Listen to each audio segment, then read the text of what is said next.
और आज की एक और बड़ी खबर देखिए, प्रधानमंत्री नरेंद्र मोदी ने कहा है कि भारत निष्पक्ष नहीं है, भारत शांति के पक्ष में है और दुनिया में शांति के लिए हर मुमकिन मदद करेगा भारत। उधर रूस के राष्ट्रपति व्लादिमीर पुतिन ने कहा है कि रूस यूक्रेन के साथ शांतिपूर्ण समाधान की ओर कदम बढ़ा रहे हैं। इस बीच 23वें भारत रूस शिखर सम्मेलन के दौरान दोनों देशों के बीच कई अहम समझौते पर हस्ताक्षर किए गए हैं। भारत और रूस 2030 तक एक आर्थिक सहयोग कार्यक्रम पर सहमत हो गए हैं। व्लादिमीर पुतिन ने कहा है कि दोनों देश आपसी व्यापार को बढ़ाकर $100 अरब करने की तरफ देख रहे हैं। प्रधानमंत्री मोदी और रूसी राष्ट्रपति पुतिन के बीच शिखर वार्ता से पहले आज पुतिन का क्या कार्यक्रम रहा, यह भी आपको हम दिखा देते हैं रिपोर्ट के जरिए। जल्दी से देखिए।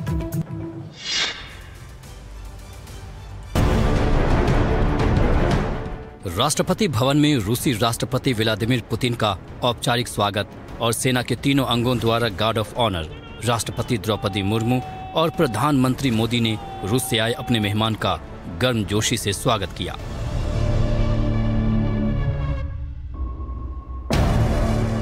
इसके बाद पुतिन राष्ट्रपिता महात्मा गांधी को श्रद्धांजलि देने उनकी समाधि राजघाट पहुंचे। विजिटर्स बुक में लिखा कि अहिंसा और सत्य के जरिए धरती पर शांति स्थापित करने में महात्मा गांधी का योगदान अमूल्य है। इसके बाद पुतिन 23वीं भारत रूस शिखर बैठक के लिए हैदराबाद हाउस पहुंचे, जहां प्रधानमंत्री उनकी अगवानी करने पहुंचे। इसके बाद शिखर बैठक शुरू हुई, जिसमें पुतिन ने कहा कि रूस यूक्रेन के साथ शांतिपूर्ण समाधान की दिशा में काम कर रहा है। जवाब में प्रधानमंत्री मोदी ने कहा कि भारत शांति की हर कोशिश का समर्थन करता है और भारत शांति के पक्ष में है।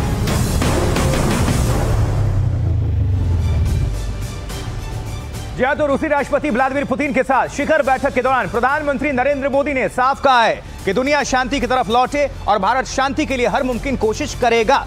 यह भी साफ किया है कि भारत निष्पक्ष नहीं बल्कि शांति के पक्ष में है। प्रधानमंत्री नरेंद्र मोदी ने जो कहा हम आपको सीधा सुनवा देते हैं, सुनिए। एक्सेलेंसी, यूक्रेन के संकट के बाद हमारी लगातार चर्चा होती रही है।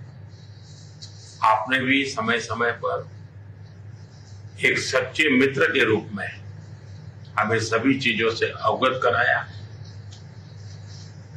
मैं समझता हूं कि विश्वास बहुत बड़ी ताकत है और आपको मैंने अनेक बार इस विषय की चर्चा भी की है और विश्व समक्ष भी मैंने रखा है।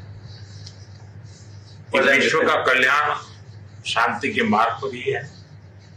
हम सबको मिलकर के शांति के रास्ते तलाशते जाएंगे और पिछले दिनों जो प्रयास चल रहे हैं, मुझे पूरा विश्वास है कि विश्व फिर से एक बार शांति की दिशा में लौटेगा। एक्सेलेंसी, पिछले दिनों विश्व समुदाय के सभी नेताओं से जब भी मेरी बात हुई और उन्होंने जब विस्तार से मेरी चर्चा की, मैंने हमेशा कहा है कि भारत न्यूट्रल नहीं, भारत का पक्ष है और वो पक्ष शांति का है। हम शांति के हर प्रयासों का समर्थन करते हैं और हम शांति के हर प्रयासों के साथ कंधे से कंधा मिला करके खड़े हैं।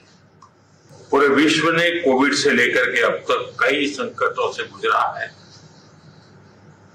हम आशा करते हैं कि बहुत ही जल्द विश्व को चिंताओं से मुक्ति मिलेगी और एक सही दिशा में प्रगति के राह पर विश्व समुदाय को एक नई आशा पैदा होगी। एक्सेलेंसी, मुझे पूरा भरोसा है कि आज दिन भर हम अनेक विषयों पर चर्चा करने वाले हैं। भारत और रशिया के आर्थिक संबंधों का अधिक विस्तार हो, हम नई नई ऊंचाइयों को प्राप्त करें, ऐसे बहुत ही आशावादी आउटकम के साथ हम हमारी इस मीटिंग को आगे बढ़ाएंगे, यह पूरा विश्वास है।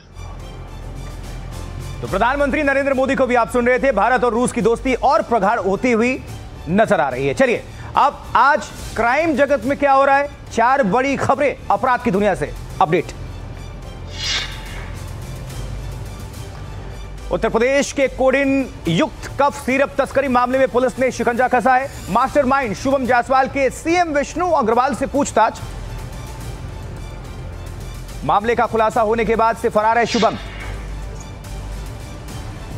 महाराष्ट्र में विरार के रमाबाई अपार्टमेंट हादसे पर क्राइम ब्रांच की कार्रवाई। वसई विरार नगर निगम के सहायक आयुक्त गिल्सन गोंसाल्विस को गिरफ्तार किया गया है। गैर कानूनी बिल्डिंग निर्माण पर कार्रवाई न करने का आरोप है। इसी साल अगस्त में इमारत ढहने से हुई थी 17 लोगों की मौत।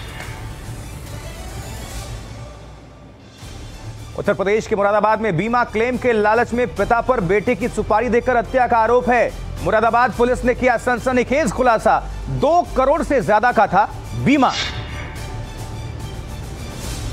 ग्रेटर नोएडा के जेवर एयरपोर्ट से 15 लाख रुपए कीमत के एल्यूमिनियम केबल चोरी का खुलासा हुआ है। साइट इंजीनियर ही लगा रहा था चूना, फर्जी नंबर प्लेट लगाकर कैंटर और कार बरामद।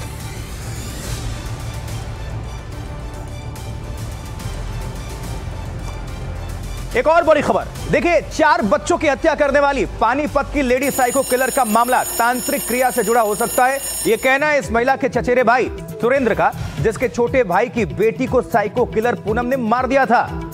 सुरेंद्र के मुताबिक उन्हें यह शक इसलिए है कि 4 में से 3 बच्चे एकादशी के दिन मारे गए हैं। तो जैसे जैसे जांच को बढ़ रही है आगे, वैसे वैसे खुलासे भी हो रहे हैं। पहले कहा जा रहा था कि इससे कोई सुंदर ना लगे इसलिए ये हत्या कर देती थी। इसने अपने बेटे की भी हत्या की है। पूरी खबर देखिए रिपोर्ट में।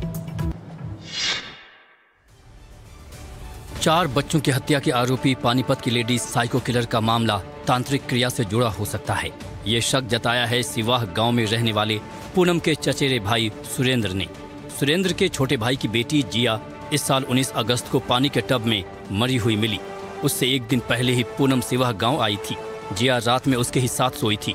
सुबह उसका शव टब में मिला। इस पे भी इल्जाम लगाने के बाद इसने नौटंकी शुरू कर दी कि मैं सुसाइड कर लूँगी, मेरे पे इल्जाम लगा दिया। तो हमने जी कुछ नहीं किया, मतलब पारिवारिक दबाव की वजह से।